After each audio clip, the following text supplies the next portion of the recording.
মম, আমি একজন adult person, MA পাশ করা ছেলে হয়ে অশিক্ষিত মানুষের মতো করে বাল্যবিবাহ করব? কখনোই না। ওই 6-7-এ পড়ুয়া 13 বছরের একটা বাচ্চা মেয়েকে বিয়ে করতে পারবো না আমি। আর তার উপরে ওইটুকুন একটা মেয়ে, তাও কিনা আবার ধর্ষিতা। তুমি কি পাগল হয়ে গেছো মম? আমি আমার হাঁটুর বয়সী একটা মেয়েকে বিয়ে করব? তোমার কোনো আইডিয়া আছে তুমি কি বলছো? হ্যাঁ বাবা, আমি ভেবে চিন্তেই সব কিছু বলছি। আমি চাই তুমি ওই 13 বছরের কিশোরীকেই বিয়ে করো। আর রাফি, মায়ের সামনে এমন শব্দ উচ্চারণ করার আগে তোমার বুকটা কেঁপে ওঠার কথা, সেখানে তুমি কিনা কোনো দ্বিধা ছাড়াই এমন একটি শব্দ উচ্চারণ করছো। তাহলে কি বলবো আমি মম? কিভাবে আমার জিজ্ঞাসা করা উচিত? তুমি আমাকে বলো, কেন তুমি এমন একটা মেয়েকে তোমার ছেলের জন্য বেছে নিচ্ছ? আচ্ছা মম, আমার চরিত্রে কি কখনো কোনো দোষ খুঁজে পেয়েছো তুমি? নাকি আমি বিয়ে করার জন্য পাগল হয়ে যাচ্ছি, যার কারণে যাকে নয় তাকে তুমি আমার ঘাড়ে চাপিয়ে দিতে চাচ্ছ? আর তার উপরে অতটুকুন একটা মেয়ে, সবে 13তে পা দিয়েছে হয়তো। আমার তো সন্দেহ হয় মেয়েটা এখনো ম্যাচুরিটি শব্দটা বোঝে কিনা, আর ওর পিরিয়ড সম্পর্কেও কোনো ধারণা আছে কিনা। এমন একটা মেয়ের সাথে বিয়ে হলে ওর হাতটা ধরতে গেলেও তো ও চিৎকার করে লোক জড়ো করবে। তাহলে কি আমি ওই কাপুরুষদের মতো? রাফি, ভুলে যাচ্ছ আমি তোমার মা, আর তুমি তোমার মায়ের সামনে দাঁড়িয়েই বাজে কথা বলছো? না মা, আমি ভুলে যাইনি। এটাও ভুলে যাচ্ছি না আমি তোমার সামনে দাঁড়িয়ে কথা বলছি। কিন্তু আমি বুঝতে পারছি না তুমি নিজেই বাল্যবিবাহের প্রতিবাদ করা নারী হয়ে। আমি তো শুধু আমার অবস্থানটার কথা বোঝাতে চাচ্ছি তোমাকে। আমি সবকিছু বুঝেই সিদ্ধান্ত নিয়েছি। তাছাড়া একটাবার মেয়েটার কথাও তো ভাববে তুমি। অতটুকুন একটা মেয়ে, একটা বাইরের মেয়ের কথা ভাবছো, অথচ তুমি তোমার ছেলের কথা, মা নামে তুমি হয়তো কলঙ্ক এঁকে দিচ্ছ। সত্যি করে বলো তো, তুমি আমারই মম তো? সজোরে একটা থাপ্পড় পড়লো রাফির গালে। চোখ বন্ধ করে শটান হয়ে রাফি দাঁড়িয়ে আছে। জীবনে এই প্রথম তার আদর্শ তার মায়ের ওপরে চরম বিরক্ত হয়েছে সে। যে মা অন্যায়ের প্রতিবাদ করতে শিখিয়েছে ছোট থাকতেই, আজ সেই অন্যায় আবদার করছে। না, এটা অবশ্য আবদার নয়, সরাসরি আদেশ করছে সেই আদর্শ মা। দীর্ঘ 9 মাস গর্ভে ধারণ করে মরণ যন্ত্রণার ব্যথা সহ্য করে তোমাকে জন্ম দিয়েছি, এমন একটা কথা শোনার জন্য নয় নিশ্চয়। এমন মিসবিহেভ করার জন্য আমি সত্যি দুঃখিত মম। তার জন্য হাত জোড় করে আমি তোমার কাছে ক্ষমা চাইছি। রাগে ফুঁসছেন রাফির মা। তবে এই বিয়ে করা আমার পক্ষে সম্ভব নয় মা। প্রয়োজনে আমি বাড়ি ছাড়তে রাজি আছি। ঠিক আছে, তুমি এই বাড়ি ছাড়তে পারো, আমার তাতে কোনো আপত্তি নেই। তবে এই বাড়ির চৌকট ফেরানোর পর যখন শুনবে তোমার মম আর এই পৃথিবীতে নেই, তখন তার শেষ মুখ দেখা থেকে তোমাকে আমি বঞ্চিত করলাম। আর যদি তা উপেক্ষা করে তুমি আমার মুখ দেখো, তাহলে আমি বুঝে নেব তোমার জন্মের। মম, কিসব বলছো তুমি? তুমি পাগল হয়ে গেছো মম, তুমি পাগল হয়ে গেছো। আগামীকাল রাতে হয় তোমার বিয়ে ওই মেয়েটার সাথে হবে, নয়তো আমার মৃত্যু হবে। আর তার দায়ী থাকবে তুমি, কারণ আমার মৃত্যুর আগে রুবি আর রুনার মৃত্যু ঘটবে। মম, নো মোর অর্ডস। প্রস্তুত থেকো যে কোনো একটির জন্য। সিদ্ধান্ত তোমার, তুমি কোনটা বেছে নেবে। কিন্তু রাফির মা মমতা বেগম আর একটা পাও ওখানে দাঁড়ালেন না। গটগট করে লম্বা লম্বা পা ফেলে সিঁড়ি বেয়ে উপরে উঠে নিজের রুমে চলে গেলেন। তিনি জানেন রাফি এখন ঠিক কি করবে।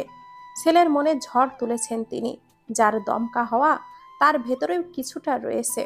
কিন্তু তিনি যে নিরুপায়, একটা অসহায় ধর্ষিতা মেয়েকে তিনি অবহেলা করতে পারেন না।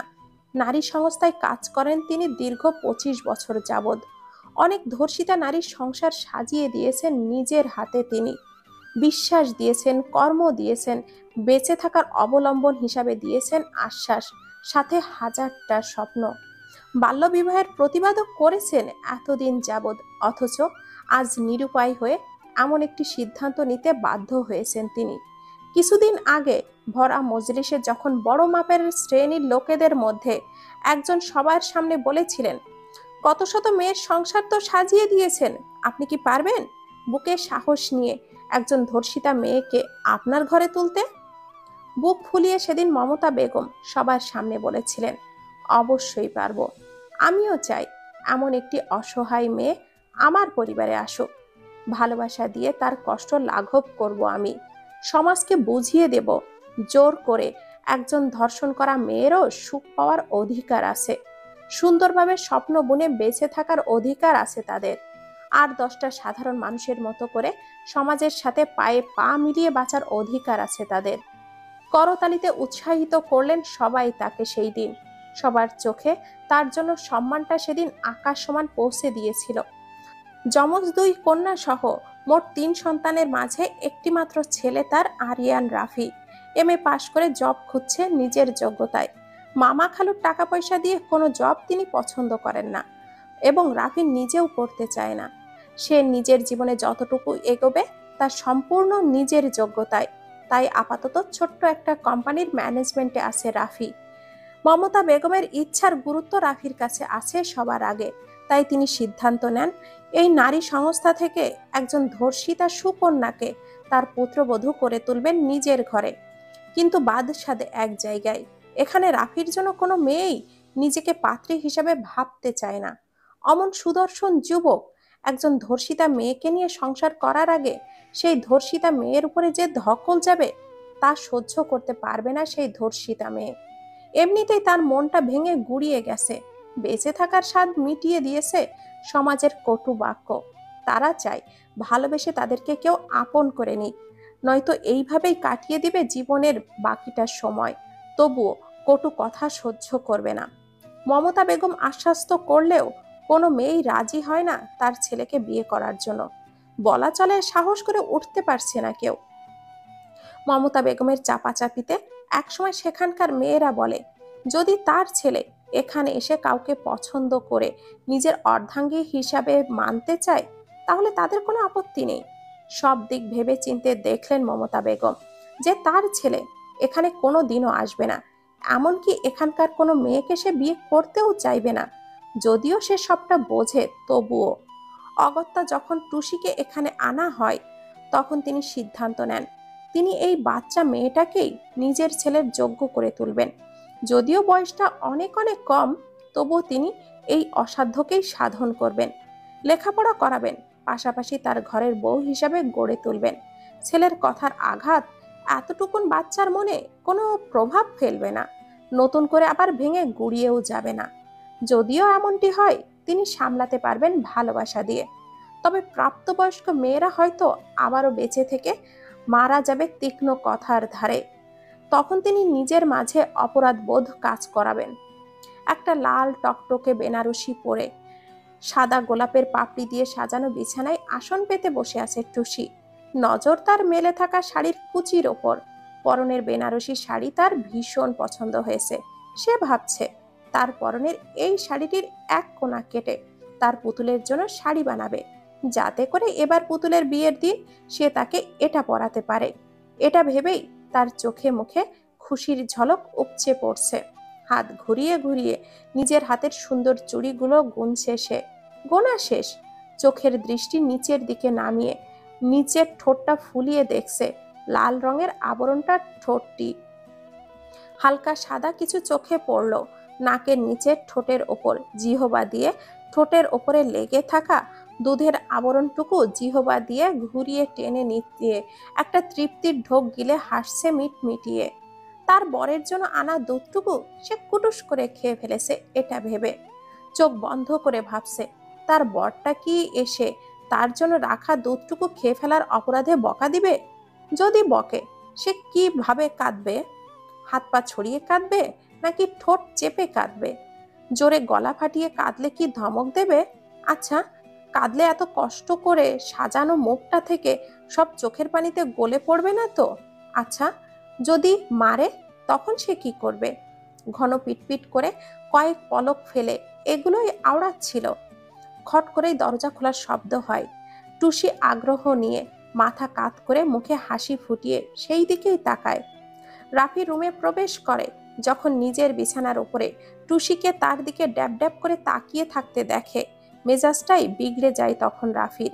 পেছনে ঘুরে খট করে দরজাটা বন্ধ করে ওয়াইড্রপ থেকে শার্ট আর প্যান্ট নিয়ে ওয়াশরুমে ঢুকে যায় সে। রাফির এমন ব্যবহারে টুসির মুখের হাসিটা যেন মিশে যায় তখন।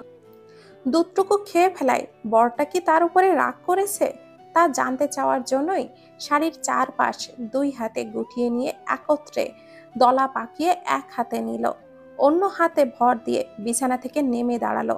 এতে করে টুসির হাঁটুর পর থেকে পা স্পষ্ট দেখা যাচ্ছে।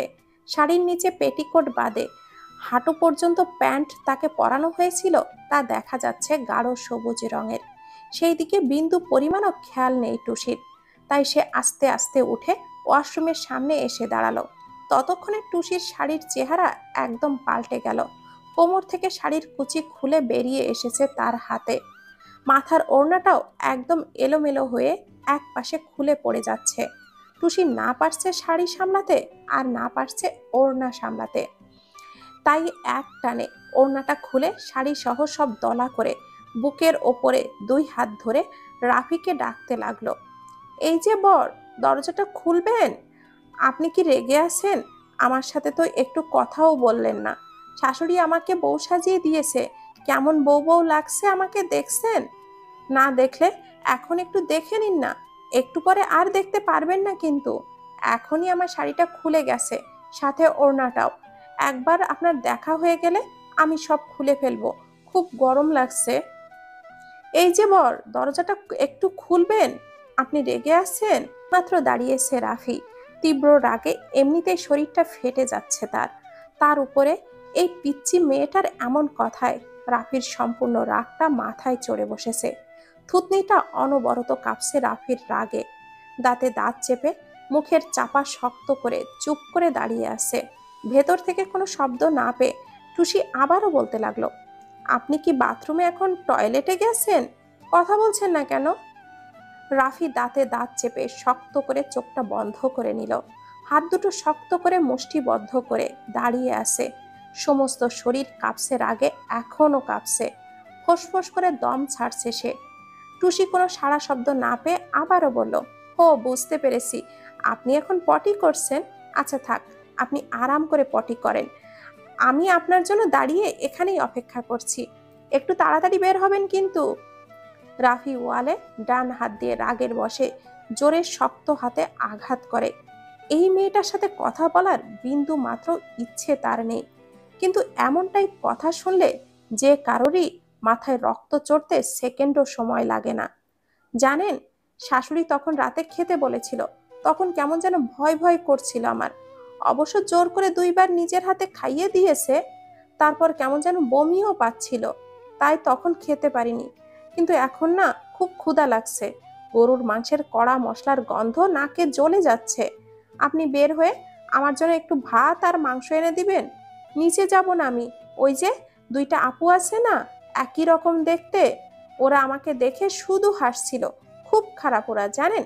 আমার কানে কানে কি সব বলছিল বলছিল। রাফির ধৈর্যের আর বাঁধ মানল না। তার আদরের ছোট বোনদেরকে এই মেয়ে খারাপ বলছে? কত বড় সাহস এইটুকুন একটা মেয়ের! আসতে না আসতেই তার বোনেদের নামে বদনাম করছে। ভাবা যায় এই মেয়ে কতটা বেয়াদব। রাফির ইচ্ছে করছে এই মেয়েকে তুলে জাস্ট একটা আছাড় মারতে, কিন্তু এই মেয়েকে সে স্পর্শও করতে চায় না। নোংরা তার সমস্ত শরীর। সি! রাফি ওয়াশরুমের দরজাটা খট করে খুলে ট্যাবের নিচে আধা বালতিতে যে পানিটা রাখা ছিল তা নিয়ে ছুঁড়ে মারল টুসির দিকে। হন্তদন্ত হয়ে টুসি দিশেহারা হয়ে টাল সামলাতে না পেরে দুই হাতের বেড়া জালে শাড়িটাকে আঁকড়ে ধরে ধপ করে পড়ে যায় নিচে। হাত পা ছড়িয়ে বসে আছে সে। মনে হচ্ছে এখনই বিনা মেঘে বৃষ্টি শুরু হবে। ঠোঁট ফুলিয়ে টুসি যেই না কাঁদতে যাবে অমনি এমন একটা রাম ধমক দিয়ে ওঠে রাফি, স্টপ দিস ননসেন্স! টুসির কলিজাটা ধক করে উঠল ভয়ে। বুঝতে পারলো তার বরটা বেজায় ক্ষেপে আছে তার উপরে, কিন্তু সামান্য এক গ্লাস দুধের জন্য কেউ এমন করে? কোথায় বরের জায়গায় সে হলে তো এমন কিছুই করতো না, বরং বলতো, একা পুরোটা খেলে কেন, আমার জন্য এক চুমুক রেখে দিলেই তো পারতে। আচ্ছা, আজকেরটা এক গ্লাস তুমি খেয়েছো, কালকে পুরোটা আমি খাবো, তাহলে সমান সমান হয়ে যাবে। টুসি গাঢ় সবুজ রঙের হাফ প্যান্ট পরা, পরনের শাড়ি সব গুটিয়ে এইভাবে কোলের মধ্যে নিয়ে পড়ে বসে থাকা দেখে রাফির শরীরে জ্বলন ধরে গেল, যেন কেউ তার মস্তিষ্কে খুব যত্নের সাথে থেতো করে দিচ্ছে। দাঁতে দাঁত চেপে অগ্নি দৃষ্টিতে তাকিয়ে আছে টুসির ওপরে রাফি। ভয়ে এবার টুসি কেঁদেই দিল, তবে ভয়ের জন্য শব্দ করে কাঁদতে পারছে না। ডান হাত দিয়ে রাফি বিরক্তি নিয়ে কপাল সহ চোখ টিপে ধরে রেখেছে। এই ইউজলেস মেয়েটিকে কিনা সে বিয়ে করেছে, ভাবতেই মনে হচ্ছে সবকিছু ভেঙে গুড়িয়ে দেই। রাফিকে এইভাবে রাখতে দেখে টুসি হেসকি তুলে কাঁদতে কাঁদতে বলল, কালকেরটা আপনি খেয়েন বর, এই যে গলা ছুঁয়ে কথা দিচ্ছি, আমি কালকের গ্লাসের দিকেও তাকিয়ে দেখব না। আপনার ইচ্ছে হলে আমাকে দিয়েন, দিতে মন না চাইলে দেওয়ার কোনো দরকার নেই, আমি পরের দিনেরটা খেয়ে নিব। জাস্ট তুলে একটা আছাড় মেরে দেব, নোংরা মেয়ে কোথাকার, আর একটা বাজে কথা বলবি তো। দরজা হঠাৎই টোকা পড়ল। মমতা বেগম এসেছেন। কিছুটা অপ্রস্তুত হয়ে পড়ল রাফি। মেয়েটাকে এইভাবে বসে কাঁদতে দেখলে তার মা হাজারটা কথা শুনিয়ে যাবেন, কিন্তু এই মুহূর্তে একটি কথাও তার শুনতে ইচ্ছে করছে না। তবুও তাকে বিনা বাক্য ব্যয়ে এখন অনেকগুলো কথা হজম করতে হবে। তাই আঙ্গুল দিয়ে রাফি টুসিকে শাসিয়ে তার মাকে উদ্দেশ্য করে বলল, আসছি মম। অর্ধভেজা শরীরে রাফি এগিয়ে গিয়ে দরজার ছিটকিনিটা খুলে দিল। রাফিকে ভেজা অবস্থায় দেখে মমতা বেগম বললেন, পুরো ভিজে আছো দেখছি, এই রাতের বেলা শাওয়ার নেওয়াটা কি ঠিক হয়? আবহাওয়াটা খুবই খারাপ, যখন তখন অসুস্থ হয়ে পড়তে পারো। আসলে মাম, খুব অস্বস্তি লাগছিল, শাওয়ার নেওয়াটা জরুরি মনে হলো, নয়তো রাতে ঘুম হবে না। তাই কিছু বলবে? খাবার নিয়ে এসেছিলাম, তুমিও তো রাতে কিছু খেলে না, আর মেয়েটাও তখন কিছু খেতে পারেনি, তাই ভাবলাম খাবারটা তোমাদের রুমে দিয়ে যাই। খাবারের প্রয়োজন নেই মম, প্রয়োজন পড়লে নিচে যেয়ে খেয়ে আসবো আমি। তোমার প্রয়োজন নেই সেটা আমি জানি, তবে ওই মেয়েটার প্রয়োজন হতে পারে, বাচ্চা মেয়ে, ও খাবারের কথা হয়তো বলতেও পারবে না লজ্জা বা ভয়ে। আমি চাই না লজ্জা বা ভয়ের জন্য মেয়েটা না খেয়ে থেকে কষ্ট পাক। নিজের ছেলের থেকে ওই মেয়েটার প্রতি গুরুত্ব দিচ্ছে তার মা, ভাবতেই যেন শরীরের প্রতিটা নিউরন ফুটন্ত তেলের মতো করে টকবক করে ফুটছে রাফির। রাফির রাগকে পাত্তা না দিয়ে মমতা বেগম খাবারের ট্রেটা নিয়ে ভেতরে এসে টুসিকে ওয়াশরুমের সামনে এভাবে বসে থাকতে দেখে স্তব্ধ হয়ে যান তিনি। কোনো রকমে খাবারগুলো টেবিলের ওপরে রেখে দ্রুত টুসির কাছে এগিয়ে যান তিনি। টুসি, কি হয়েছে তোমার মা?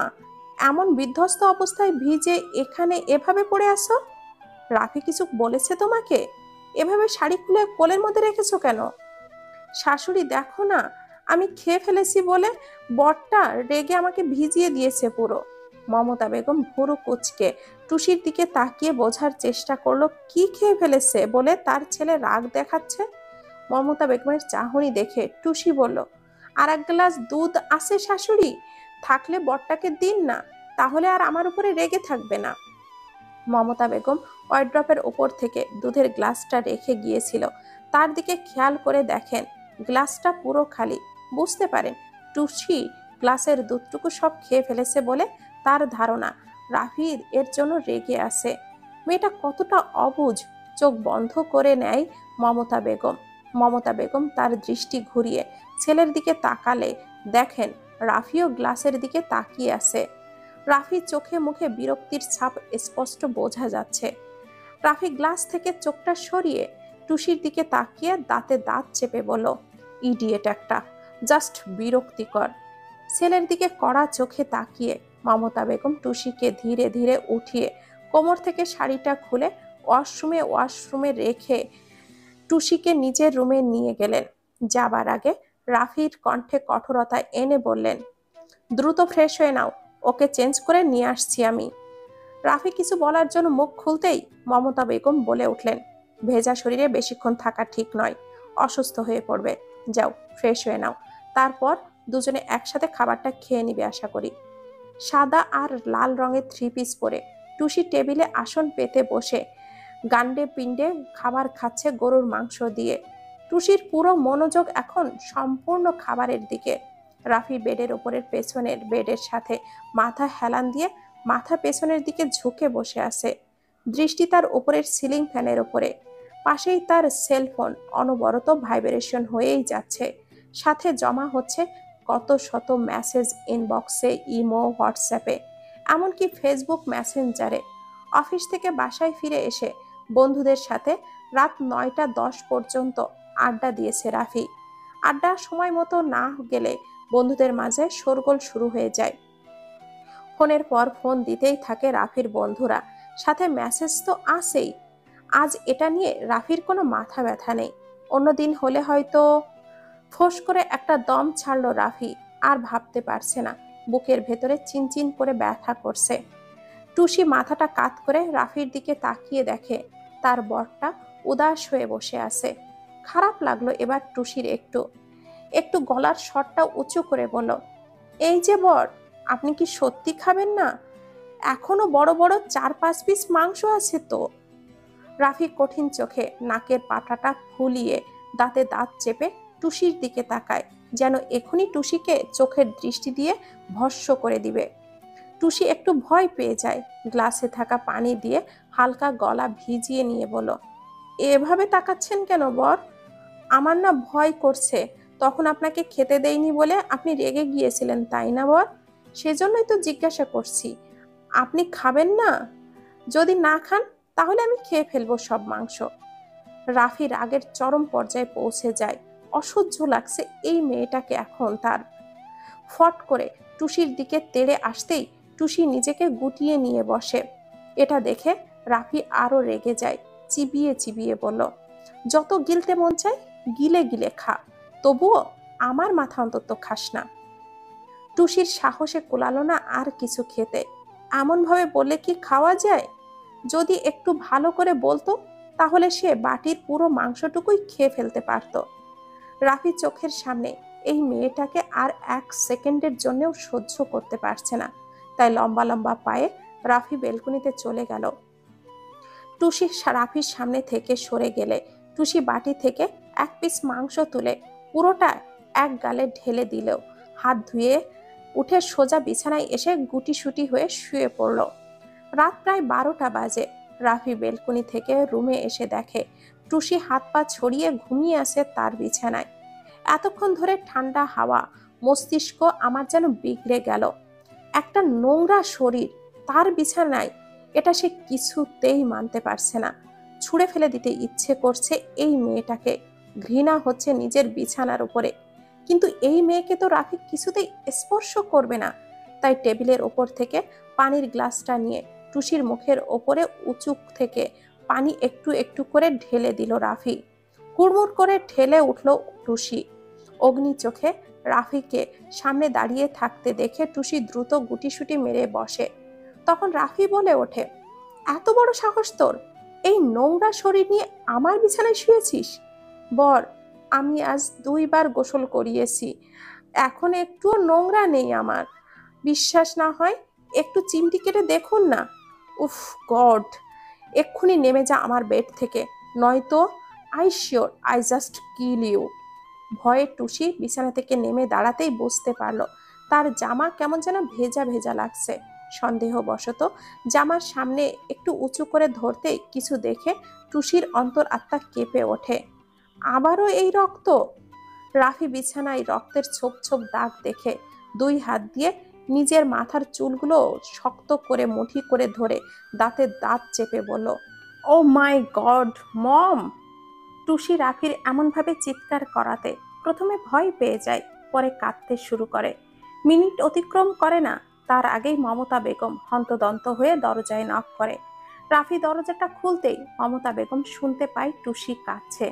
তখন রেগে কিছুটা শাসনের সুরে বলল মমতা বেগম, আবার কি করেছো তুমি মেয়েটার সাথে রাফি? ও এইভাবে কাঁদছে কেন? রাফি মমতা বেগমের পায়ের কাছে ধপ করে হাঁটু গেড়ে বসে পড়ে।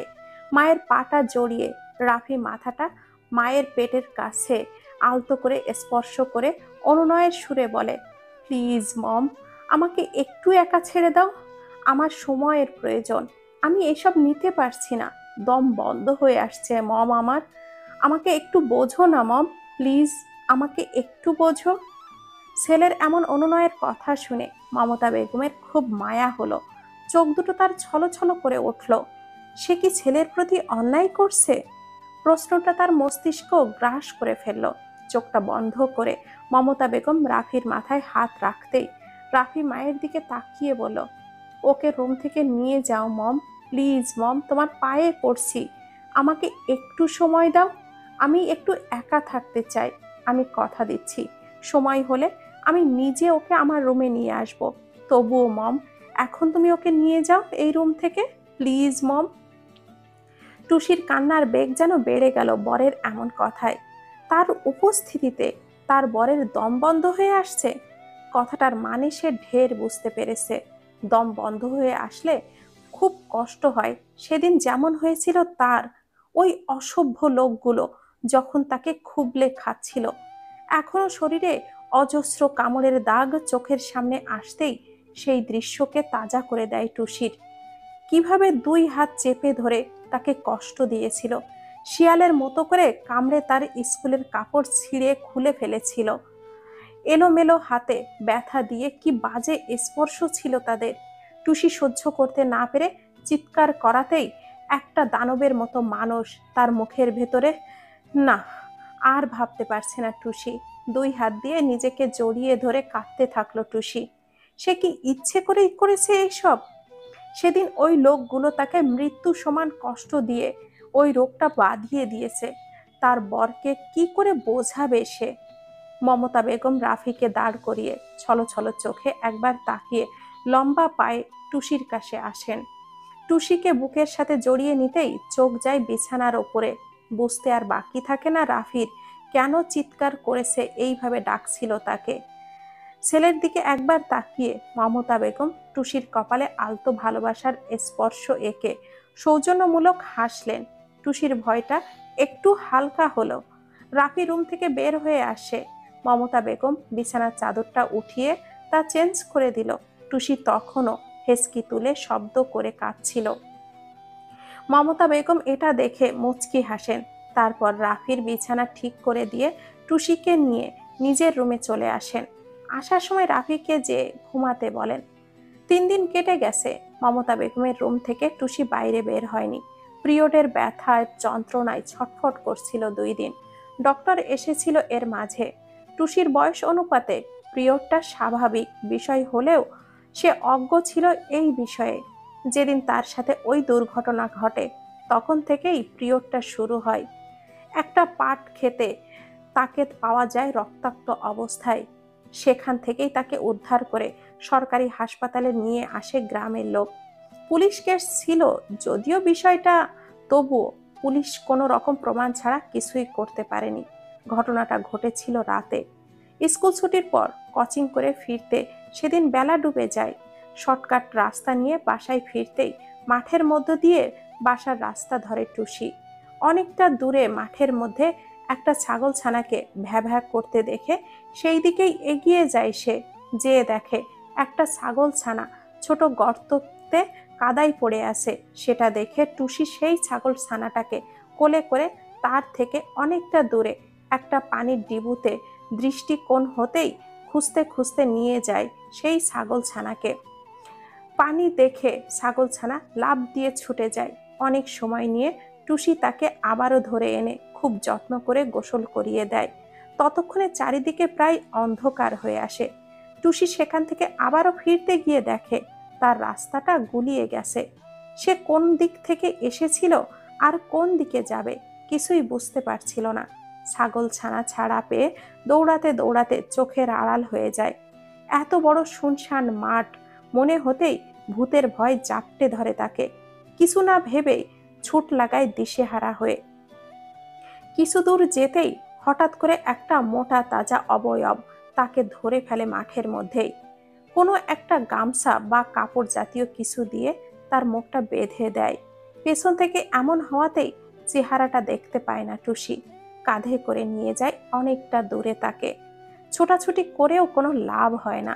দানবের মতো শরীরের সাথে তার পুঁটি মাছের মতো দেহ নেছকে হাতি পিঁপড়া হাস্যকর গল্প ছাড়া আর কিছুই না। যখন টুসির চোখ থেকে বাঁধন খোলা হয়, হালকা আবছা যতটুকু বুঝতে পারে তার আশেপাশের 4-5 জন দানব আকৃতির দুষ্টু লোক ছিল। অন্ধকার রাতেই মোবাইলের এলোমেলো আলোতে টুসির উপরে ঝাঁপিয়ে পড়েছিল তারা।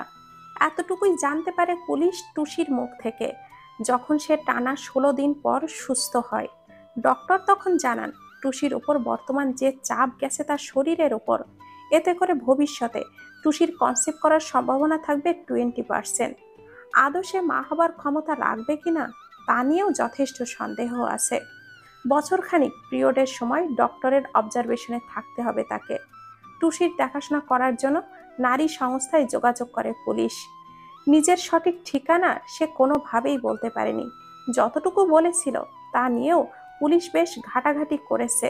অনেক কষ্টে একটু আশার আলো দেখতে পেয়েছিল পুলিশ, কিন্তু সেটাও হতাশাজনক। টুসি এতদিন নিখোঁজ থাকায় তার পরিবারের সদস্যরা মনে করেছিল যুবতী মেয়ে কারোর সাথে বেরিয়ে গেছে, কারণ 2 দিন আগেও তাদের গ্রামে এমন একটা ঘটনা ঘটেছিল। সেদিন অনেক খুঁজেও কোনো সন্ধান পায়নি তারা, তাই ধরেই নিয়েছে তার মেয়েও এমন কিছু ঘটিয়েছে। আর বাবা মায়ের মুখে চুনকালি মাখিয়ে যেই মেয়ে বেরিয়ে যেতে পারে সেই মেয়েকে তারা মৃত বলেই জানবে। আর খোঁজ করেনি, থানা পুলিশও করেনি মান সম্মানের ভয়ে। তবুও পুরো গ্রাম ছড়িয়ে পড়ে টুসির খবর। গ্রামের লোকজন এসে একে একে হাজারটা কটু কথা শুনিয়ে গেছে তাদের। একই বাক্য সবার মুখে, তলে তলে এত কিছু, আর পেছনে সমালোচনার তো শেষই নেই। বাড়ি থেকে বের হলেই সবার কটু চক্ষুতা সহ্য করতে না পেরে টুসির বাবা গলায় ফাঁস দিতে গিয়েছিলেন। ভাগ্য সহায় ছিল বলে হয়তো বেঁচে গেছেন, তবে যেভাবে বেঁচে আছেন এর থেকে মৃত্যু 1000 গুণ ভালো ছিল হয়তো। মাথায় রক্তের চাপ সৃষ্টি হয়েছিল, গ্রাম্য ডক্টর দেখালে কিছু ঔষধ খাবার 2 দিন পর পরই হঠাৎ করেই প্যারালাইসিস এর মতো বাম সাইড একেবারে পড়ে যায়। টুসির মা মন থেকে মুছে ফেলতে চায় এমন মেয়েকে, যার জন্য নিজের বাপের জীবন উৎসর্গ করতে হয়। কিন্তু পুলিশের কাছে টুসির কথা জানতে পেরে অপরাধ বোধে নিজেদের মধ্যে জেকে বসলেও এক কঠিন সিদ্ধান্ত নেয় তারা। যে মেয়েকে একবার নিজেদের মনে মৃত বলে ঘোষণা করেছে সেই মেয়েকে তারা আর পরিবারে নিতে চায় না। অসুস্থ বাপের ঘাড়ে আর পাপের বোঝা বহন করার মতো শক্তি তাদের নেই। তাছাড়া তারা গ্রামে বসবাস করে, সবাই জানা মতে গ্রাম থেকে বের হয়ে গেছে টুসি কারোর সাথে। এই কয়েকদিনে পরিবেশ পরিস্থিতি কিছুটা স্বাভাবিক হয়েছে মাত্রই, তবুও নিয়ম করে মানুষের কথার ধার তাদের তিলে তিলে শেষ করে দিচ্ছে। সেখানে যদি কেউ শোনে তার মেয়ে ধর্ষণ হয়েছিল আবার ফিরেও এসেছে, তখন তারা গ্রামের লোকেদের তীক্ষ্ণ কথার আঘাতে সেখানেই মৃত্যুবরণ করবেন। ধৈর্য আর সহ্য ক্ষমতা তাদের আর নেই। এর থেকে ভালো তারা যা জেনে এসেছে সেটাই সই। সব শুনে সেখান থেকে মমতা বেগম টুসিকে আগলে রেখেছেন 4 মাস হচ্ছে। নারী সংস্থার সদস্যও চায় না এমন পরিবেশে টুসির মতন বাচ্চা একটা মেয়েকে চাপিয়ে দিয়ে টুসি সহ তার পরিবারের উপরে চাপ সৃষ্টি হোক। আছে তো তারা মেয়েদের আহুতি দিয়ে। তারা যদি সব জেনে শুনেও মেয়েকে ত্যাগ করতে পারে তাহলে টুসিও সব ভুলতে পারবে। আপাতত টুসির মস্তিষ্ক থেকে ওই দিনের ঘটনা মোছার জন্য কিছু পুতুল তুলে দেয় মমতা বেগম। পছন্দ মতো পুতুল পেয়ে টুসি তখন আস্তে আস্তে সেই দিনের ঘটনা ভুলতে শুরু করে। নারী সংস্থায় সবার ভালোবাসা পেয়ে সেও বাবা মায়ের ভালোবাসাকে এক প্রকার ভুলতে বসেছে। যদিও মাঝে মাঝে শরীরে কাটা দিয়ে মনে করিয়ে দেয় তার বাবা মায়ের কথা, কিন্তু পরক্ষণেই সব ভুলে যায় সে। পিরিয়ডের সময় বন্দি ঘরে রুবি আর রোনা এরা মাঝে মাঝে এসে টুসির সাথে সময় কাটিয়েছে অনেকটা। রুবিকে নিয়ে টুসির যে অভিযোগটা ছিল প্রথম দিন তা মিইয়ে গেছে 2 দিন আগেই ঘনিষ্ঠতায়। রাফি একবারের জন্যেও খোঁজ নেয়নি টুসির এই 4 দিনে। সে নিজের মতো করে বেশ আছে, তবে আগে 8টা-9টার দিকে বাসায় ফিরলেও এখন বাসায় ফিরে প্রায় 10:30-11টার পর। মমতা বেগম এটা মানতে নারাজ। ছেলের মনের অবস্থা তিনি বুঝতে পারলেও তিনি চান রাফি যেন সবটা মেনে নেয়। আড্ডা দেওয়া কমাতে হবে রাফিকে, ঘরমুখো করতে ছেলের ঘাড়ে একটু চাপ দিতেই হবে। ঠিক চাপ নয়, দায়িত্ব দিতে চান মমতা বেগম। নিজে থেকে রাফিকে দায়িত্ব নিতে হবে তা বুঝতে পেরেছেন মমতা বেগম। এটাও বুঝেছেন এই বিয়েটাকে ভুলে থাকতেই সে বেশি সময় বাইরে থাকতে চায়, কিন্তু এটা তো হতে দেওয়া যায় না। যেমনই হোক, তবুও তো সে তার অর্ধাঙ্গিনী, তার অর্ধাঙ্গিনীর ক্ষমতা সক্ষমতা সবকিছু মানিয়ে নিয়েই জীবনে এগিয়ে যেতে হবে। মমতা বেগম যতদূর বুঝেছেন, রাফি নিজের বিয়ের কথা তার বন্ধু মহলে কাউকেই বলেননি, তাই তো আড্ডার সময়টা দীর্ঘ করেছে তার আগে থেকেই। এটা হতে দেওয়া যাবে না। তাই মমতা বেগম ঠিক 2 দিন দেখে তারপরে ফোন করলেন রাফির এক বন্ধু জনির কাছে। রাফির বিয়ের কথা তো বললেনই, সাথে এটাও বললেন যত দ্রুত সম্ভব রাফিকে যেন আড্ডা মহল থেকে বাসায় ফেরার তাগিদ দেওয়া হয় যত দ্রুত সম্ভব। অবুজ পুত্রবধূ তার, বাসায় রাফি দেরিতে ফেরায় সে ব্যাকুল হয়ে পড়ে ভীষণ। জীবনে 25-26 বছর ধরেই তো বন্ধু বান্ধবদের সাথে আড্ডা দিয়ে কাটিয়েছে, এবার সংসার জীবনে মনোযোগ দেওয়ার পালা, যেটা যেন তারা বোঝায় বা রাফিকে।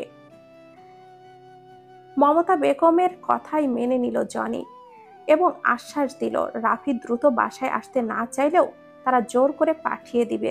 মমতা বেগম জনিকে সহ রাফির সব বন্ধুদের আমন্ত্রণ করলেন তার বাসায় তার পুত্রবধূ দেখতে এবং এক মুঠো ভাত খেয়ে যেতে। পরের দিন অফিস করে এসে রাফি ফ্রেশ হয়ে চলে যায় রোজকার মতো বন্ধু মহলে আড্ডা দিতে। সেখানে যে জানতে পারে তার মম তার বিয়ের খবরটা খুব সুন্দর করে পৌঁছে দিয়েছেন এখানে।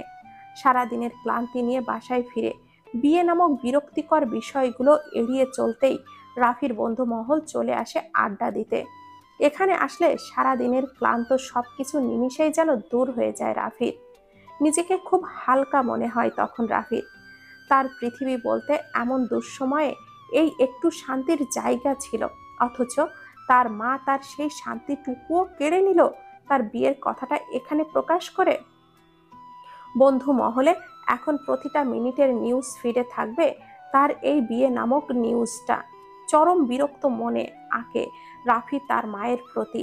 সবাই জেকে বসে রাফির কাছে যে তারা রাফির মায়ের পছন্দ করা বউকে তারা দেখতে চায়।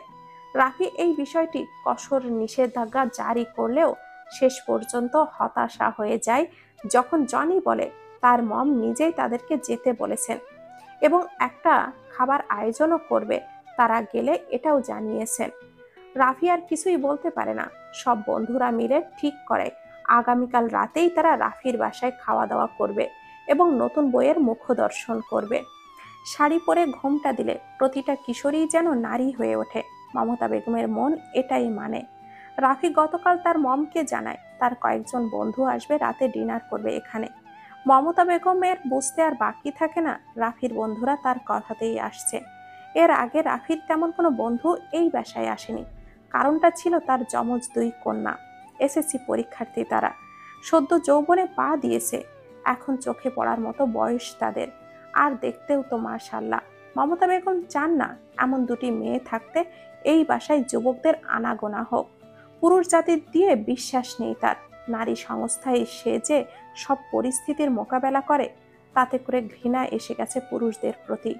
তবে সব পুরুষ এক নয়, এটাও বিশ্বাস করেন। যেহেতু রাফির বেশ কয়েকজন বন্ধু আসবে বলে মমতা বেগম নিজের সাধ্যমতো ডিমের কোরমা, চিকেন রোস্ট, চিংড়ি মাছের মালাইকারি, গরুর মাংসের কালা ভুনা, ছোট মাছ চচ্চড়ি, পোলাও, সাদা সহ বিভিন্ন রকম আইটেম রান্না করেন একা হাতে। রাত 8টার দিকে রাফির 6জন বন্ধু আসে। সবাই মিলে নতুন বইয়ের জন্য 2টা শাড়ি আর একটা দামি লেহেঙ্গা নিয়ে আসে, সাথে কয়েক রকমের মিষ্টি। যেহেতু বন্ধুর মা নিজে থেকে দাওয়াত দিয়েছে তার পুত্রবধূ দেখার জন্য, সেখানে তারা খালি হাতে তো আসতে পারে না। রুবি রোনাকে রান্নার কাজ শেষ হওয়ার পর তাদের রুমে পাঠিয়ে দেওয়া হয়েছে এবং কড়া আদেশ দেওয়া হয়েছে যেন রাফির বন্ধুরা চলে না যাওয়া পর্যন্ত তারা যেন ঘর থেকে বের না হয়। কথার খেলাপ করেনি মমতা বেগমের 2 মেয়ে। ডাইনিং টেবিলে 6জন বন্ধু সহ রাফি গোল করে বসে আছে। খাবার টেবিলে খাবার পরিবেশন করছে মমতা বেগম। পরিবেশনের মাঝে অনেক বিষয়ে কথাও বলেছিলেন তিনি, কিন্তু বন্ধুরা বেশ আগ্রহ নিয়ে তার কথা শুনছিলেন। তবে কথার থেকে তাদের আগ্রহটা বেশি ছিল বন্ধুর বউকে দেখার। তাদের মতে নির্ঘাত হুড়পড়ি টাইপ কোনো মেয়েকেই রাফি বিয়ে করেছে, তাই তো বন্ধু মহলে নিজের বিয়ের কথা গোপন রাখতে চেয়েছিল। ভাগ্যিস বন্ধুর মা নিজেই বলেছে, নয়তো রাফি যেই চাপা স্বভাবের, সে তো কোনোদিনও স্বীকারই করতো না যে সে বিয়ে করেছে। আরে ভাই, পরি দেখে বিয়ে করছিস ভালো কথা, তাই বলে বন্ধুদের থেকে লুকাবি বিয়ের কথা? তারা কি বন্ধুর বউকে কেড়ে নিতে চাইবে নাকি? হয়তো একটু আলাপই করতে চাইবে, এর বেশি তো আর কিছুই না। খাবারের মাঝামাঝি সময় হঠাৎ করেই টুসির শাড়ির কুচিগুলো হাতের মুঠোয় ধরে উঁচু করে আনতে আনতেই বলল, শাশুড়ি ও শাশুড়ি, তুমি কি শাড়ি ঠিক করে পরাতে পারো না? সেই দিন রাতেও শাড়ি এইভাবে খুলে গিয়েছিল, আজকেও আবার খুলে গেল, আর ভেতরে কেমন যেন ফাঁকা ফাঁকা লাগছে। এখন আমি কুচির দিকে মনোযোগ দিয়ে কথাগুলো বললেও সামনে তাকিয়ে যখন অনেকগুলো পুরুষ মানুষকে একসাথে বসে থাকতে দেখে, টুসি কিছুটা ঘাবড়ে যায়। তখন ভয়ে এক ঢোক গিলে নেয়। এত পুরুষ মানুষ এখানে কেন? শাশুড়ি তো বলেছিল তার বরের বন্ধুরা আসবে, কিন্তু এখানে তো অনেক পুরুষ মানুষ, সেই দুষ্টু অসভ্য দানবের মতো মানুষেরা। বন্ধুরা কোথায়? আচ্ছা, বরের বন্ধুরা কি বরের মতোই বড় হবে? পরেক্ষণে কিঞ্চিত নিজের ওপরে রাগ উঠিয়ে মনে মনে বলল, আসলেই আমার মাথায় কিছুই নেই। রুবি আপু ঠিকই বলে, আমার বর যখন এত ধামড়া, তার বন্ধুরাও তো তারই মতোই বড় হবে। নিচের ঠোঁট ফুলিয়ে মন খারাপ হলো তার। কোথায় সে ভেবেছিল বরের বন্ধুরা তার মতোই ছোট ছোট হবে। আচ্ছা, বরের এই বন্ধুরা সেই দিনই ওই অসভ্য দানবের মতো খারাপ নয় তো? রাফির পেছনের দিক থেকে টুসির এমন কথার আওয়াজে শুনে রাফি দাঁতে দাঁত চেপে চোয়ালটা শক্ত করে সামনের দিকে তাকিয়ে থাকে। রাফির মনে হলো যেমন নোংরা এই মেয়েটা, ঠিক তেমনি নোংরা তার কথা বলার ধরন।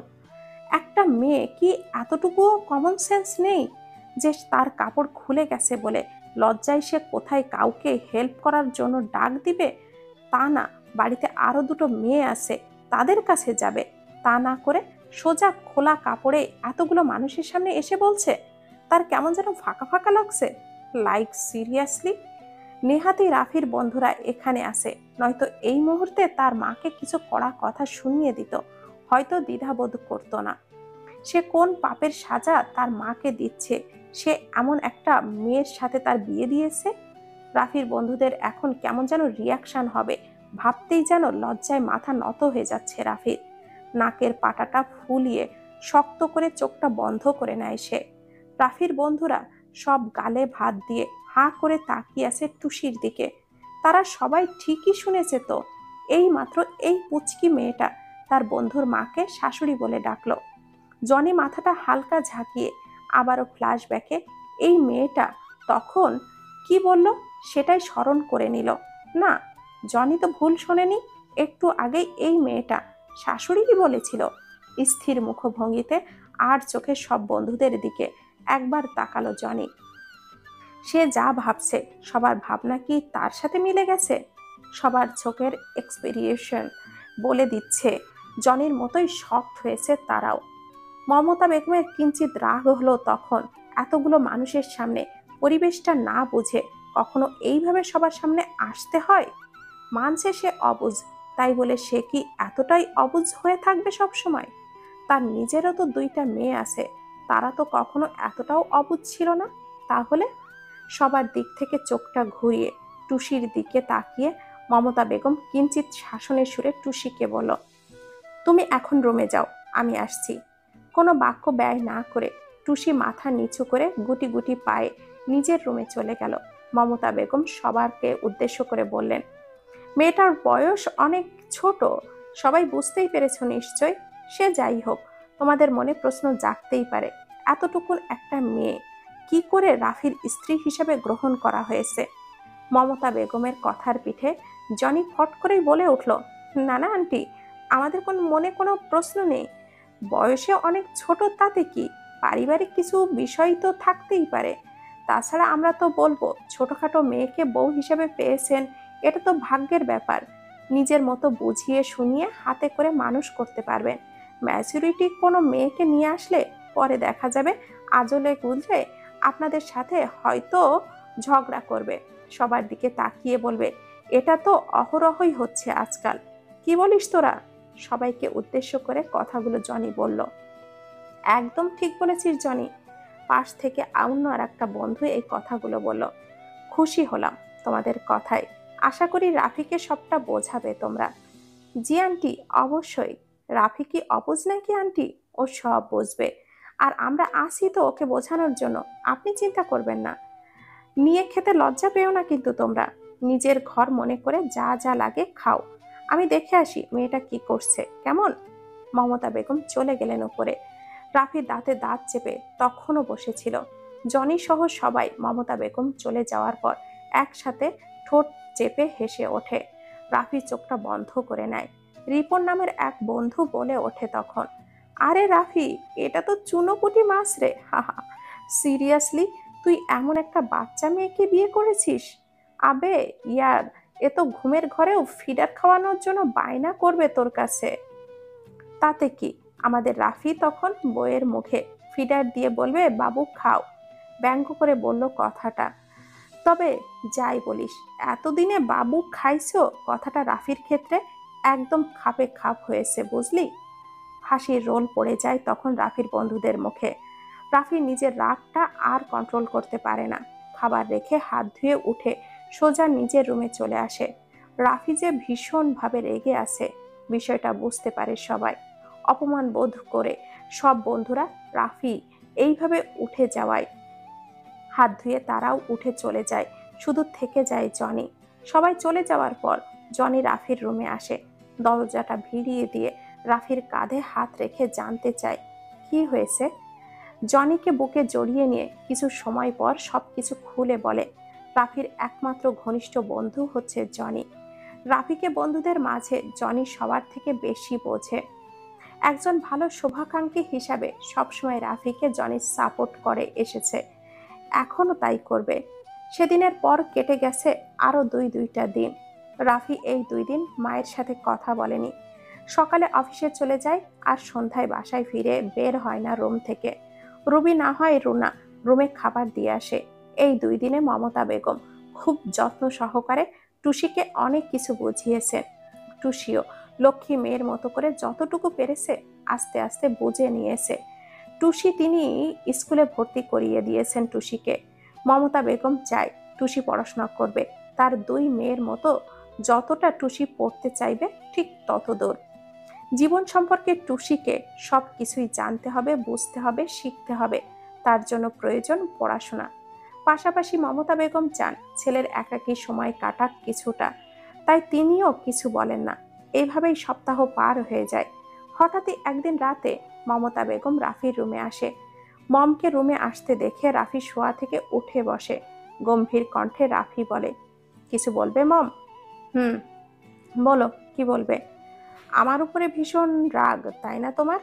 তবে আমি কিন্তু তোমার হাত পা বেঁধে রাখিনি রাফি।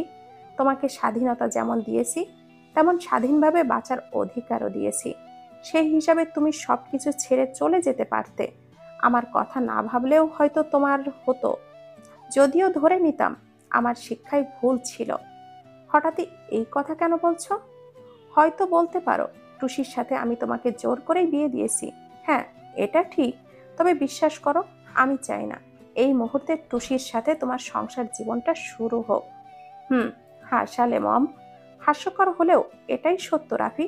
টুসিকে আমি পড়াশোনা করাবো, অনেক বড় করাবো ওকে। ওর প্রতি একটা অধিকারের প্রয়োজন ছিল, আর সেটা আমি পেয়েছি। হুম, সময় চেয়েছো তুমি, যতদিন ইচ্ছা সময় নাও। তোমার ইচ্ছার বিরুদ্ধে আমি আর বলবো না কিছুই।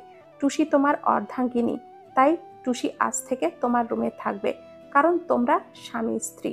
যতটুকু জোর করার প্রয়োজন ছিল করেছি, কিন্তু দায়িত্ব থেকে এড়াতে পারবে না তুমি। আমি চাই টুসির পড়াশোনার দায়িত্ব তুমি নাও। এখন বছরের মাঝামাঝি মাস। জানুয়ারিতে টুসিকে স্কুলের ক্লাস 8-এ ভর্তি করানোর ব্যবস্থা আমি করছি। এই কয়দিন তুমি টুসির পড়াশোনা কমপ্লিট করিয়ে দিবে, যেন ক্লাস 8-এ পড়তে তার কোনো সমস্যা না হয়। মম, পারবো না আমি এসব করতে। ওই নোংরা মেয়ে। মায়ের দিকে তাকিয়ে থেমে যায় রাফি। সরি মম, তবে আমার দ্বারা এইসব হবে না।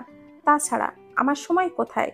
বাসায় ক্লান্ত শরীরে সন্ধ্যায় ফিরে যতটুকু সময় পাই এইটুকু একা থাকতে চাই। ওই মেয়েকে তুমি পড়াতে চাও, তাহলে বাইরে প্রাইভেট দাও, কোচিং সেন্টারে দাও। বছরের মাঝামাঝিতে কোন কোচিং সেন্টারে ওকে ভর্তি করালে ও সেইভাবে তাদের সাথে তাল মিলিয়ে পড়তে পারবে না, কারণ এই ক্লাসের সাথে সে নতুন পরিচয় হবে। আর কোনো কোচিং সেন্টারও ওকে আলাদা ব্যক্তিগতভাবে পড়াবে না। বাসায় এসে কোনো মেয়ে প্রাইভেট পড়িয়ে যাবে এমন কোনো মেয়ে আমার মনে হয় না এই মুহূর্তে খুঁজে পাওয়া যাবে। স্যারের বিষয়টা ভিন্ন, তাই প্রাইভেট পড়াতে গেলে কোনো স্যার প্রয়োজন।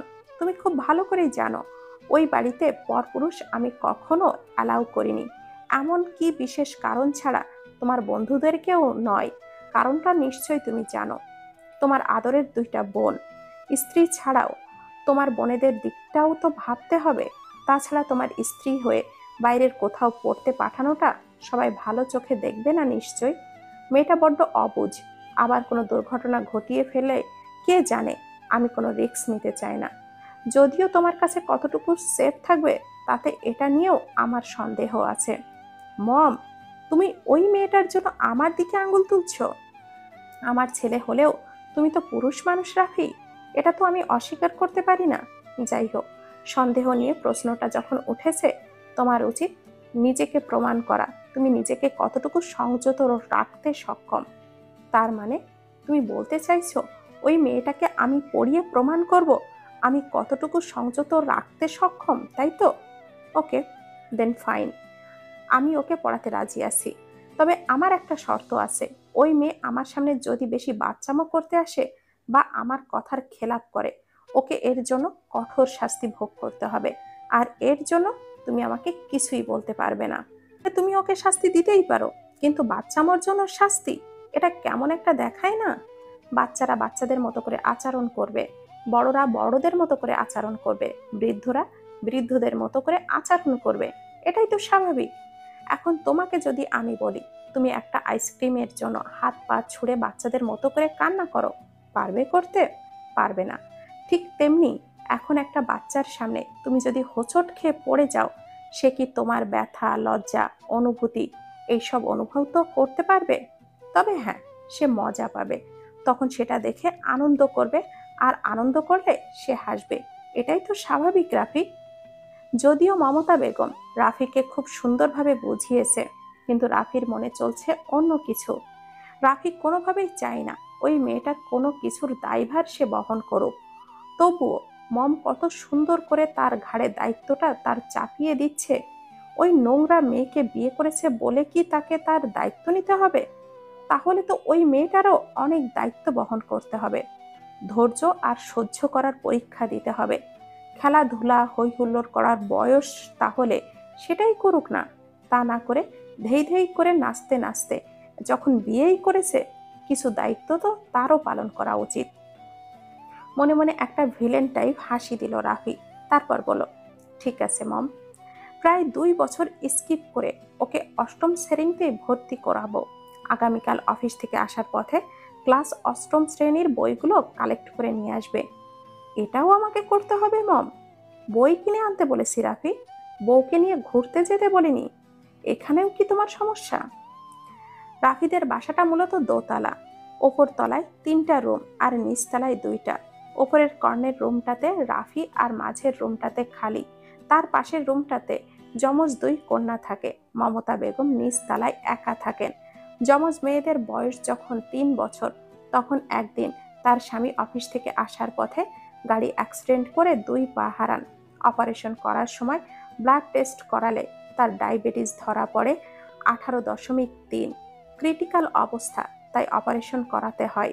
অপারেশন সাকসেসফুল হলেও মাসখানেক পর তার কাটা পায়ে আস্তে আস্তে ইনফেকশন হতে শুরু করে।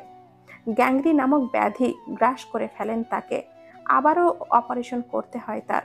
6 মাস পেরোতেই হঠাৎ একদিন রাতে না ফেরার দেশে চলে যান তিনি। তখন থেকেই একা হাতে 3 সন্তানকে মানুষ করছেন মমতা বেগম। এই বাড়িটা তার শ্বশুর বাড়ি থেকে পাওয়া। রাফির জন্মের পর থেকেই মমতা বেগম নারী সংস্থায় কাজ করতেন। তার স্বামী কোনোদিনও বাধা দেয়নি এই বিষয়ে। অসুস্থ থাকায় এই কয়দিন মমতা বেগম টুসিকে নিয়ে নিজের রুমে ছিলেন। আগামীকাল থেকে যেহেতু টুসির পড়ালেখা শুরু হবে, তিনি চান টুসির পড়ালেখা যেন কোনো বাধা সৃষ্টি না হয়।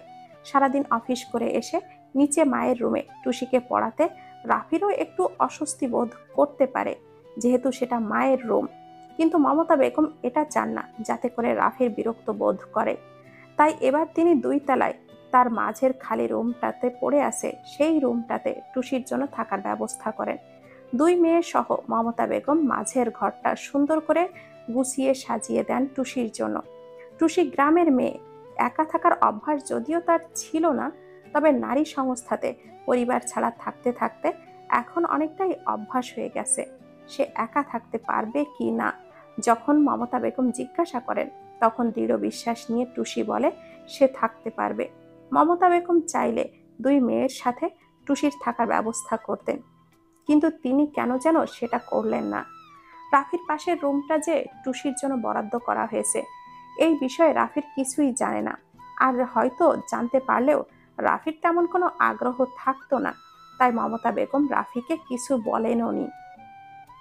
রাফি সারাদিন বাসায় থাকে না, বিধায় সেও জানতে পারেনি তার পাশের রুমটাতে টুসির থাকার ব্যবস্থা করা হয়েছে।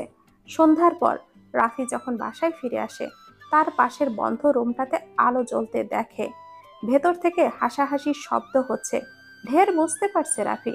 ভুরু কুচকে রাফি তখন দরজার দিকে উকি দিতে যায়, তখন পরিচিত কিছু কণ্ঠ ভেসে আসে। হালকা হাসি ফুটে ওঠে তার মুখে। তার আদরের 2 বোন প্রাণ খুলে হাসছে। বোনেদের মুখে এমন হাসি দেখলে যে কোনো ভাইয়ের প্রাণই জুড়িয়ে যেতে বাধ্য। তার এক বোন খুব আগ্রহ নিয়ে কিছু জানতে চাইছে। তারপর তারপর কি হলো? ইয়া মোটা সোটা হাতিটা ছোট্ট পিঁপড়ার কামড়ে কাত হয়ে গেল। ব্যাস, হলো না এটা মজার গল্প? যা, এমনও হয় নাকি? সত্যি তুমি একটা বোকা গাধি। ছোট পিঁপড়ার কামড়ে কখনো শুনেছো হাতির কিছু হয়? আরে আপু, হয় হয়, তুমি হয়তো জানো না তাই এটা বলছো। আচ্ছা বাদ দাও, এসব তো বাচ্চাদের গল্প। চলো কিছু বড়দের গল্প করি। আমি মোটেও বাচ্চা নই, বিয়ে হয়ে গেছে আমার। তাই? হুম, ঠিক আছে। আচ্ছা, তুমি ওই আশ্রমে আসলে কি করে? তোমার আব্বু আম্মু, তোমার পরিবার, তারা কোথায়? আব্বু আম্মু হয়তো এখন বাড়িতেই আছে, তাছাড়া কোথায় থাকবে? জানো আপু, দুষ্টু দানবের মতো কিছু লোক আমাকে না খুব কষ্ট দিয়েছে। সেজন্যই তো আমি এখন তোমাদের সামনে। রাফি তার বোনেদের সাথে টুসির কথা বলছে শুনতে পেয়ে ভীষণ রেগে যায়। এই মেয়েটার কথার আওয়াজ যেন রাফির গায়ে এমনিতেই আগুন জ্বালিয়ে দেয়। তার উপরে এই মেয়ে, তার সাথে হওয়া ঘটনা তার বোনেদেরকে বলতে কতটা ইচ্ছুক তার কথা বলার ধরন শুনেই বোঝা যাচ্ছে। নাকের পাটাটা ফুলে ওঠে রাফির। Like seriously? নিজের সাথে ঘটে যাওয়া ঘটনাটা লজ্জাজনক ঘটনা কেউ কারোর সাথে আগ্রহ নিয়ে শেয়ার করে? এই মেয়েকে না দেখলে হয়তো রাফি জানতেই পারতো না। মানছে সে অবুঝ, তাই বলে এতটা? সে না হয় বুঝতে পারছে না সে কি বলতে আগ্রহ প্রকাশ করছে, কিন্তু তার বোনেরা তো এতটাও অবুঝ নয়। তেড়ে এসে দরজাটা শব্দ করে খুলে ধমকে সুরে বোনেদেরকে রাফি বলল, কি হচ্ছে কি এখানে? মাছ বাজারের বসেছে নাকি এখানে? আর এটা কি রুম? আচানক হঠাৎ ভাইয়ের আগমনে এবং মুখে এমন ধমক শুনে ভয়ে কাচুমাচু হয়ে 2 বোন নিজেকে বসা থেকে গুটিয়ে নিয়ে পেছনে ভাইয়ের দিকে তাকায়। টুসিও বেশ ভয় পেয়ে যায়, তবুও ড্যাব ড্যাব করে তাকিয়ে থাকে তার বরের দিকে। যাও, নিজেদের রুমে যাও, পড়তে বসো গিয়ে। সন্ধ্যাবেলা পড়াশোনা বাদ দিয়ে এখানে হাসাহাসি হচ্ছে, সার্কাস হচ্ছে এখানে। না আসলে ভাইয়া, টুসি একটা জোকস বলছিল তো তাই। জোকাররা সবসময় জোকসই বলে, এটা আর নতুন কি? রুবি রুনা ভাইয়ের বলা কথাটার মানে বুঝতে পেরে একে অপরের দিকে তাকায়। টুসির কথাগুলো শুনে বেশ হাসি পায় সবার সাথে, তাই সে বলে, জোকার? ভাইয়াটাও না কেমন, নিজের বউকে কি এমন ভাবে বলে কেউ? বিয়ের পর নাকি সবাই বউয়ের কথাই ওঠে বসে, কিন্তু তার ভাই কেন যেন ব্যতিক্রম হচ্ছে। বউটা ছোট বলে? আচ্ছা, ছোট হয়েছে তাতে কি হয়েছে? সারা জীবন কি ছোট থাকবে? একসময় তো বড় হয়ে যাবে, তখনও এমন থাকবে কি তার ভাই? একটু মন খারাপ হলো দুজনার, তারপর মাথা নিচু করে নিল। কিন্তু রাফির বলা কথাটা টুসির বোধগম্য হলো না। তবে যতটুকু বুঝেছে তার বর এখন খুব করে বকছে আপুদের, তাই তো তারা মাথা নিচু করে নিয়েছে। কিন্তু এইভাবে তাদেরকে বকবে কেন বর? এখন কি করেছে তারা যে এইভাবে তাদেরকে বলতে হবে? দিব্যি তারা তো একটা ঘরে বসে গল্পই করছিল, মারামারির তো আর করেনি, ঝগড়া করেনি তাহলে। তাই টুসি প্রতিবাদ করে বলল, এই যে বর, আপনি এত বকছেন কেন আপুদের? আপুদের হাসি পেয়েছে তাই আপুরা হাসছে, আপনি এখানে এসে বসুন না, আপনার হাসি লাগলে আপনিও একটু হেসে নিন না। আমি আপুকে হাতি আর পিঁপড়ার গল্প শোনাচ্ছিলাম, যে হাতিটা, মাই গড, সিরিয়াসলি? এখন এই মেয়ে গল্প বলবে আর সে দাঁড়িয়ে দাঁড়িয়ে তা শুনবে? মানে সামনের ব্যক্তিটা যে সিরিয়াস মুডে আছে এটাও কি এই মেয়ে বোঝে না? মানে সিরিয়াস শব্দটাই কি এই মেয়ের ডিকশনারিতে নেই? রাফির মাথায় আসছে না, তাই রাগটা আসমান ছুঁই ছুঁই হলো রাফির। দাঁতে দাঁত চেপে চিবিয়ে চিবিয়ে বলল, সোজা তুলে জাস্ট একটা আছাড় মারবো। আর তোরা এখনো দাঁড়িয়ে আছিস সেখানে? যা নিজেদের ঘরে যা। রুবি আর রুবিনা নিজেদের রুমে লম্বা লম্বা পায়ে হেঁটে চলে যায়। আজ পর্যন্ত রাফি কোনোদিনও তাদেরকে বকা দেওয়া তো দূরে থাক, উঁচু গলায় একটা কথাও বলেনি কোনোদিন, যেখানে আজ এইভাবে ধমক দেওয়াতে বেশ কষ্ট পেয়েছে তারা। রুমে এসে উবু হয়ে শুয়ে বালিশ কোলে নিয়ে দুজনেই কাঁদতে শুরু করলো। এই বল, আপনি একটু ভালো করে কথা বলতে পারেন না? সবসময় খালি বকাঝকা করেন। আপুরা কেমন কষ্ট পেয়েছে দেখেছেন? আমি কিন্তু আপুদের থেকেও বেশি কষ্ট পেয়েছি। কষ্ট মাই ফুট। মম কোথায়? মম, মম। বর, এভাবে শাশুড়িকে ডাকছেন কেন? আমি তো আজকে সেদিনের মতো দুধ খাইনি। শুধু আজকে কেন, সেদিনের পর আর এই দুধই খাইনি, তবুও আপনি এইভাবে রাগ দেখাচ্ছেন কেন? Just stop. নিচে নেমে এসে সোজা মায়ের রুমে গিয়ে রাফি তাকে খোঁজে কিন্তু পায় না। তারপর কিচেনে গিয়ে দেখে তিনি রান্না করছেন। সারাদিন ঘর গোছাতে গিয়ে দুপুরে রান্নার সময় পায়নি। কোনো রকমে ডিম ভাজি, আলু ভর্তা, ভাত করে খেয়েছে সবাই, তাই এখন রান্না করছেন তিনি। রাফি মায়ের পেছনে এসে সোজা প্রশ্ন করলো, হোয়াট ইজ দিস মম? ওই মেয়েটা ওই রুমে কেন? রাফিকে এই প্রথম কিচেনে দেখে মমতা বেগম বেশ অবাক হলেন। অফিসের কাপড় এখনো ছাড়েনি ছেলেটা, ফ্রেশ না হয়েই কিচেনে কেন এসেছে বুঝতে পারেনি মমতা বেগম, তাই স্মিত হেসে বলল, তুই এখানে? এখনো ফ্রেশ হওনি দেখছি। আগে আমার প্রশ্নের উত্তর দাও মম, ওই মেয়েটা ওই রুমে কি করছে? ও, টুসির কথা বলছো? ও এখন থেকে ওই রুমেই থাকবে। ভালো করেছি না? তোমারও সুবিধা হবে, টুসিরও সুবিধা হবে। মম, হেয়ালি ছাড়ো, আমি সিরিয়াসলি বলছি। ও মা, হেয়ালি করলাম কখন? টুসি আমার রুমে থাকলে তোমার পড়াতে অসুবিধা হবে। তাছাড়া সন্ধ্যার পর আমিও প্রচুর ক্লান্ত থাকি, একটু বিশ্রামের প্রয়োজন হয় আমার। শুয়ে থাকলে একটু ভালো লাগে। রুবি, রুনা ওরাও তো পড়তে বসে, আমি থাকলে ওদের অসুবিধা হতে পারে। আর তোমার রুম তো তুমি টুসিকে যেতে না করেছো, তাই ভাবলাম সব থেকে ভালো হয় ওর জন্য আলাদা একটা রুম থাকলে। ভালো হয় না? তুমি যতক্ষণ প্রয়োজন ওকে পড়াতে পারবে তোমার মতো করে, তোমাদেরও কোনো সমস্যা হবে না। পাশেই তো রুম, টুসির কিছু বুঝতে অসুবিধা হলে তোমাকে নক করতে পারবে। তাই বলে আমার পাশের রুমটাতে থাকতে দিবে? তোমার পাশের রুমটাতে তো খালিই পড়ে আছে, এই বাসায় থাকতে দিয়েছি, তাই এখানে সমস্যা কোথায়? ওটা তো তোমার রুম নয়, তোমার পাশের রুম। তাছাড়া আমি ওকে বুঝিয়ে দিয়েছি ও তোমার রুমে যাবে না যতক্ষণ না তুমি নিজে থেকে ওকে মেনে নিচ্ছ। রাফি টুসির চিন্তা করছে না, বরং মাকে বোঝাতে চাচ্ছে যেন টুসিকে তার পাশের রুমটাতে না থাকতে দেয়। কিন্তু কিভাবে বলবে, তাই কথার খেই হারিয়ে ফেলে বলল, মম, প্রশ্নটা আমার রুমের যাওয়া আসা নিয়ে নয়। ও একা একটা রুমে কিভাবে থাকবে সেটা তোমাকে চিন্তা করতে হবে না রাফি। ও একা থাকতে পারবে আমি জানি। ওই মেয়ে বলল আর তুমি বিশ্বাস করে একা একা থাকতে দিতে রাজি হয়ে গেলে? আমার থেকে ওর কনফিডেন্স আরো অনেক বেশি রাফি। কয়েকদিন দেখি, একান্তই যদি থাকতে না পারে তখন না হয় অন্য ব্যবস্থা করব। তুমি যাও, ফ্রেশ হয়ে নাও, আমি খাবার দিচ্ছি, সবাই একসাথে বসে খাবো। ভুল করছো তুমি মম। ভুল হলে ভুল শুধরে নেওয়ার ক্ষমতা তোমার মম রাখে রাফি। মেয়েটার জন্য এতটুকু ভেবেছো, এটাই আমার জন্য অনেক বড় পাওনা। তোমার ওই নোংরা মেয়ের একা থাকার ওই ওভার কনফিডেন্স এক রাতে যদি আমি ঘুচিয়ে না দিয়েছি, আমিও আরিয়ান রাফি নই মম। জাস্ট ওয়েট অ্যান্ড অস।